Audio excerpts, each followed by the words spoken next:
जय हिंद साथियों। जब आज हम इतिहास वगैरह को पढ़ते हैं या कुछ चीज़ों को देखते हैं तो लोग हमेशा अंग्रेज़ों को गालियाँ देते हैं कि अंग्रेज़ों ने ये किए, हमारे देश को लूट के ले गए, फलाने किए। लेकिन वाक़ई में जानते हैं साथियों, कहावत है ना कि हमें अपनों ने लूटा, गैरों में कहाँ दम था, हमारी किश्ती वहाँ डूबी जहाँ पानी ही कम था। वाक़ई में ये चीज़ सार्थक हो रहे हैं। अंग्रेज़ों ने हमें लूटे नहीं, अंग्रेज़ों ने हमारी व्यवस्था को बना के गए। जानते हैं उन लोगों ने 1900 जब आए थे यहाँ पे, उस समय ही उसने किसा कृषि विभाग पे, सिंचाई पे बेहतर काम किए थे।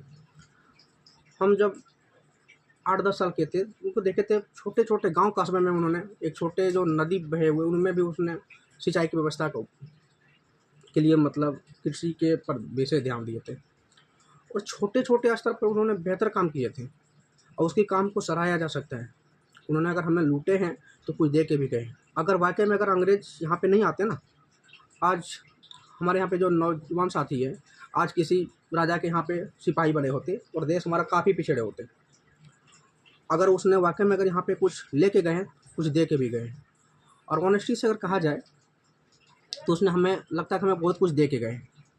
आज भी उनके जो काम है, आप इंडिया गवर्नमेंट की उसको कंपेयर नहीं कर सकते।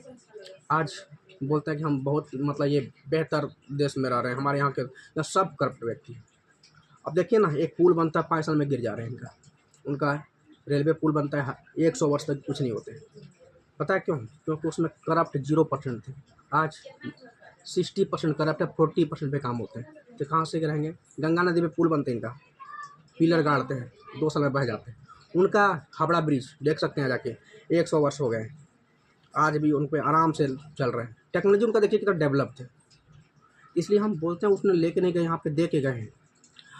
हम बस दरख्वास्त ये करना चाहूँगा कि उसने जो यहाँ पे करके गए थे उसी को आगे बढ़ाइए ना। उसने छोटे-छोटे नदियों में सिंचाई के जाल बिछा रखे थे, डैम बनवा रहे थे। नहीं जहाँ पे डैम का प्रोसेस थे वहाँ पे उन लोगों ने पाइप के माध्यम से छोटे-छोटे किसानों के यहाँ पर भी पानी सिंचाई की व्यवस्था उस समय कर दिए थे, जिस समय हमारे यहाँ लोग अरहर वगैरह चीज़ से सोच रहे होंगे। उनकी मानसिकता को कितनी बेहतर अगर और बोलता है ना कि वो देश को लूटने नहीं आए थे। उन्होंने सोच ही लिया था भारत मेरा देश है और वाक़ई में अगर उसको छोड़ देते ना तो वो आज बहुत डेवलप करा देते भारत। तो हमें लगता है कि आज का जो दौर को देखते हैं, हर जगह करप्ट है, किसी पे बिलीव नहीं किया जा सकता है। उनकी शासन व्यवस्था बहुत बेहतर थे, लोग करप्ट नहीं थे। पता है क्यों? क्योंकि उसका डिसिप्लिन थे, शासन थे। अपराधी करेंगे तो आपको फांसी दी जाएगी। रॉबर्ट क्लाइव जब अधिक संपत्ति भारत में अर्जित कर लिए थे ना, जब वो गए थे, जब वो इंग्लैंड गए थे तो पता है उसको शर्म लगा था कि आपने आय से अधिक संपत्ति अर्जित कर लिया। पता है उसने सुसाइड कर लिए थे। हमारे यहाँ के जो लीडर हैं जिसने करोड़ों अरबों का लूट रखे, उन बेहुदाओं को ज़रा सा शर्म नहीं है कि हमें लोग क्या बोलेंगे, हम देश के लिए कितना गलत काम किए। वो तो सोचते जितना लूटने के बाद बड़ा ताव से घूमते कि भाई हम तो अरबपति हैं। बेहुदाओं का शर्म तक नहीं है। रॉबर्ट क्लाइव से हमें सीखने की ज़रूरत है। जब यहाँ पे उसने आय से अधिक संपत्ति अर्जित करके गए थे, वहाँ के लोग उसको मजाक उड़ाते थे, ये भारत में लूट कर यहाँ पे संपत्ति अर्जित की है। अब पता वो वहाँ पे उसको नीचे दर्जे पे मतलब गिने जाते थे। हमारे देश में एक मुखिया बनता है, अगर वो 5-10 करोड़ अर्ज लेते हैं गलत तरीके से, लोग देखते हैं कि उनको आइए मुखिया जी बैठिए। जो ऑनेस्ट लोग रिक्शा चलाते हैं,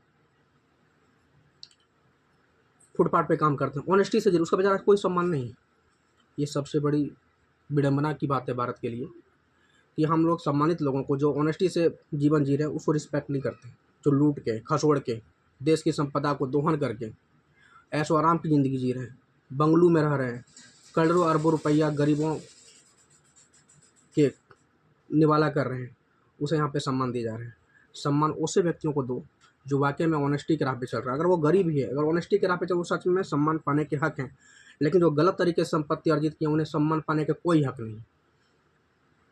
तो मैं अंग्रेज़ों की नीतियों से देखकर ये चीज़ सीखते हैं, उन लोगों में ऑनेस्टी था।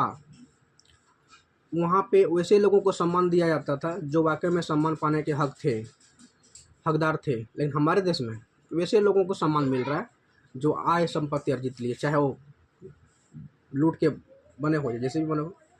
हमें आज भी रॉबर्ट क्लाइव जैसे ईमानदार लोगों की ज़रूरत है, जिसे पता एहसास हो गया था कि हम मतलब भारत में जाके गलत तरीके से संपत्ति अर्जित की है। और जब इसके ब्रिटेन के कोर्ट में जब उनको पेश किया गया कि आप भारत में आय से अधिक संपत्ति अर्जित किए हैं, तो उन्हें ग्लानि हुआ, उसने आत्महत्या कर लिए थे।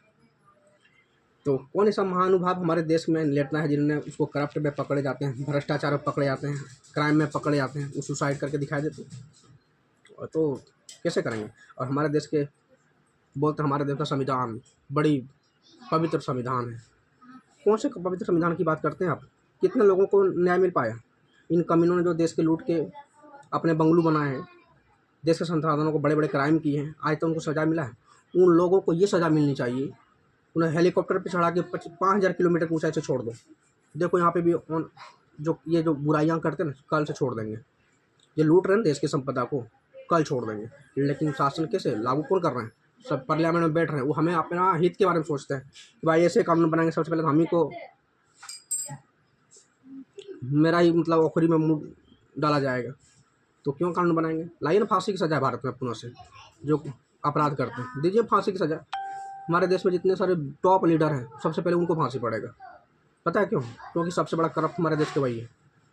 तो देश में पुनः एक कठोर कानून की आवश्यकता है, अगर देश को अगर पटरी पे लाना चाहते हैं तो, वरना देश की बागडोर तो बिगड़ ही गए हैं। अब ज़्यादा क्या कहूँ, बस समझ सकते हैं आप लोग। जय हिंद, जय भारत।